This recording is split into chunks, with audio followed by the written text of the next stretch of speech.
So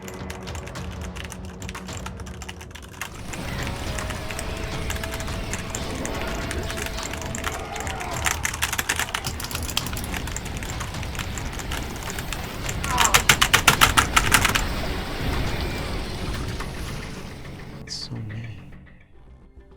Oh, hey there, partner. Sorry, I'm just getting a little tilted. Here, you want to see something sad? This is my Starcraft 2 match history. And as you can see, I'm on a 10-game losing streak. And I'm not gonna lie, it feels really, really bad. And I've more or less learned how to deal with it, but it wasn't easy. Right? This is how I used to react. Motherfucking bull matchmaking system. This is stupid. Aaron is so OP right now. They gotta nerf these battle cruisers. This guy's a hacker, man. There's no way he blind counted me like that. What am I doing wrong?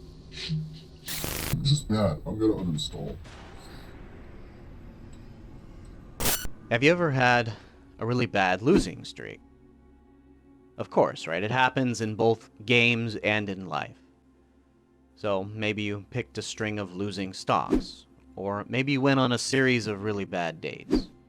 Or maybe you wait tables and you had a lot of bad tippers back to back.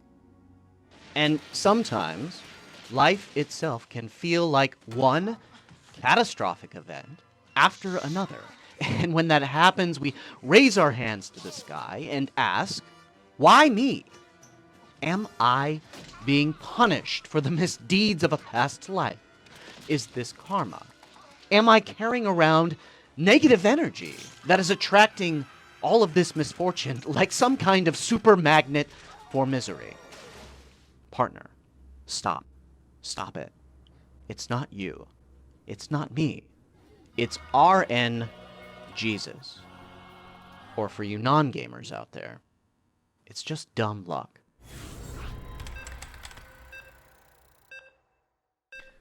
The human brain is a pattern-seeking machine, which means sometimes it finds patterns where none actually exist. Think about it. We see constellations in the stars. We see animals in the clouds. We see the Virgin Mary in tree bark.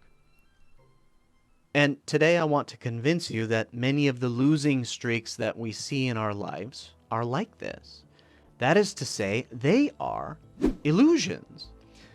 They seem to be meaningful patterns when really they are the product of random chance, and our brains just can't tell the difference. Now, why is this important? Because if we can actually convince ourselves that this is the case, it will give us a more resilient, more optimistic mindset in the face of repeated defeat. The problem is that our intuition tells us that randomness should look a certain way. So we have to start by changing our expectations.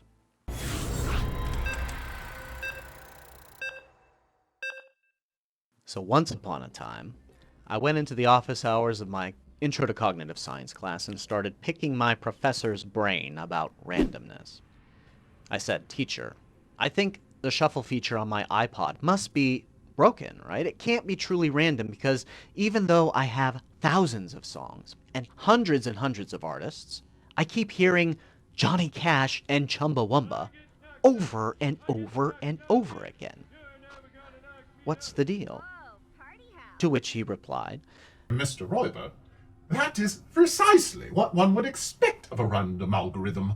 And really the only problem that I can see here is that randomness has no obligation to conform to your expectations about what it should look like. Oh, dear me, my glasses. In other words, you just don't know randomness, bro. And look, he was absolutely right. What do I expect of a random function? I expect to get a nice eclectic mixture of different songs and very few, if any, repeats. And what do I actually get? Streaks, right? Which should be the word of the day. So yell every time you hear it. Yeah. And it looks like I'm not the only one, because Steve Jobs said that Apple had to change the random feature of the early iPod and make it less random to make it feel more random, right? Conform to our expectations. So I think the best way to explain this is to do what most people do and start flipping coins. What does a random sequence really look like? Okay, so here are two sequences of coin flips. For one, I grabbed the nearest quarter, flipped it 10 times, and recorded the results. The other, I just made up. Can you guess which is which? Yeah, sequence B is the random one. And even if you correctly assume that it was a trick question and guessed B, you still have to admit that sequence A looks much more like what we would expect from randomness. Which is precisely the point. When it comes to probability, we have to learn to distrust our gut feeling. Now here's another question. Which of these sequences is more likely? The answer is that they're equally likely. It's true. And that's because the probability of a particular sequence is just the odds of each flip multiplied together. And since heads and tails are both equally likely, any sequence will give you the exact same result. Which means even sequence C here is equally likely. Isn't that crazy? It's totally non-intuitive. And the idea that tails becomes more and more likely with each consecutive head that you see is known as the gambler's fallacy. And it's why you should never go into the casino and bet everything on black after seeing red come up over and over again. 19 red. Now let's see if we can find some of these same patterns in our games.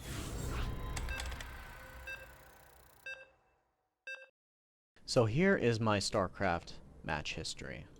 Look at all of these streaks. Now let me ask you again. Does this look like randomness to you? The answer is yes. But we don't see randomness, do we? We see a long string of wins or losses, and we ask ourselves, what happened here? And look, that is actually the right question to ask, because there could be a perfectly legitimate reason. For example, if I blindfold myself for the next 10 games and lose all of them, that is a common cause. The point is not that there couldn't be a reason. The point is that even when there is no obvious reason, we're so uncomfortable with having no answers that we look for one anyway. And when we can't find one, we just make one up, right?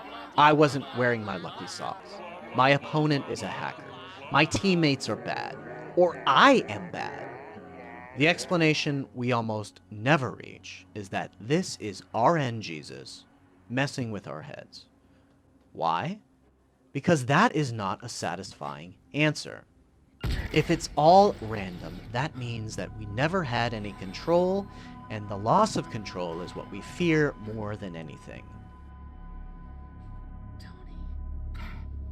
Tony. Now here's another data set from my Heroes of the Storm account. And as you might now expect, there's more and more streaks. Look, here's 9 wins in a row. Was I on fire? Was I wearing my lucky underwear? Or was this just a blessing from RNGesus? Are you thinking to yourself, this has to be more complex than flipping a coin? Well, you're right. It's not a perfect analogy. But if you think about it, the matchmaking system in these competitive games is trying to push us towards a 50% win rate, as close as possible to a fair coin flip, right? It's trying to eliminate player skill as a variable, because otherwise it just wouldn't be fun if you were always winning or always losing. And that means that the decisions that we're forced to make based on imperfect information are the more relevant variables in whether or not you win or lose. Sometimes those decisions favor us, and sometimes they favor our opponents. Okay, so a lot of it's random, so what? Why does any of this matter?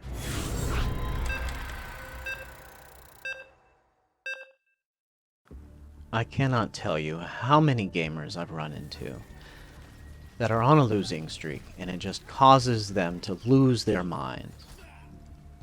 And they start engaging in all of this really toxic behavior, right? They start scapegoating, blaming their teammates. or they blame themselves and adopt a victim mentality and just give up. All of which are behaviors that make losing actually more likely. Right? And if we can't deal with repeated loss in games where there's little to no stakes, how are we supposed to deal with all of the adversity that life is bound to throw our way? And especially when there's no algorithm that's helping us try to achieve that 50% win rate. Right? Life is not fair. Life is unpredictable. Life is a game of imperfect information. It's a game of chance. And it doesn't matter who you are. It doesn't matter how much money you have. And it doesn't matter your past history of success or failure. That next losing streak is always just over the horizon. And so if we can learn that these losses are not an indication of weakness, right? Not a sign of our own inadequacies, we'll be more and more likely to get back in the game and try again. Oftentimes, the true difference between long-term success and failure is the willingness to get up and try again. Partner, I'm not telling you anything you don't already know. I'm just giving you one more reason to believe it. Always do your best. Never give up. Because even if we can't always beat the odds, we can learn how to overcome them. And that is truly the joy of thinking. So good luck, have fun out there, and I'll see you in the queue.